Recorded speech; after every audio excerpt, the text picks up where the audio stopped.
Holy shit. How old are you? That one, I think I was 16, 17.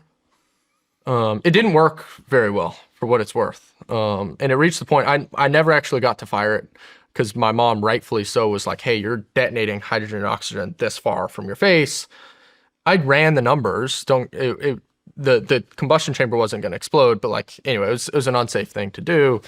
So then I was like, okay, I'm going to get professional about this. And so I went and actually designed like what I thought at the time was a proper system. Obviously not I a mean, proper system. what gets you interested in that at 16 years old? Again, I'm an obsessive. Like, how did it even pop up on your radar? I don't know. I like guns. And then I had misconceptions at the time about where warfare was headed. But at that time, I did think that artillery was actually going to be super, super useful. At So 16, you're thinking about where warfare is headed. that's my whole family. So like that is one of my dad. I mentioned that he worked in finance. He also shares my brother and I's like weird infatuation with aircraft. Like he's like obsessive and can tell you anything about any military aircraft. And then my mom's older and younger brother, Nathan and Christopher, were both big time pilots, are in one case. And so flew F-16s, flew B-2s, flies B-2s, flies B-2s.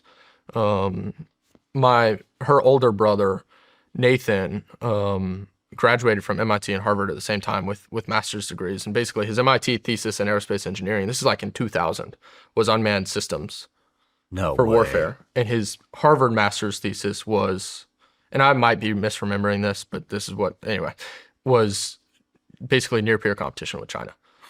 And that was like 25 years ago, 26 years ago. Holy shit. And so this is always the dinner table conversation. Like I didn't arrive at this way of thinking on my own. And like I said, it's important to cultivate these conversations. This is what you guys are talking about at dinner? Oh yeah, I want to have dinner with you guys. you're invited anytime. But yeah, so I had misconceptions, but basically my thinking was sensing has gotten a lot better. Traditionally speaking, one of the biggest limiting factors on the usefulness of artillery is sensing. Like we could shoot further than we could sense in many cases. Well, now with satellites and with drones, you can sense however far you want to, but you're limited by the range of your effectors.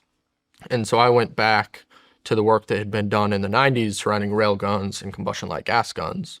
The issue with rail guns is they tear themselves apart. You have to have a conductive rail. And so I think amortizing the barrel wear on like the Zumwalt class destroyer is something stupid like $1 million a round you shoot.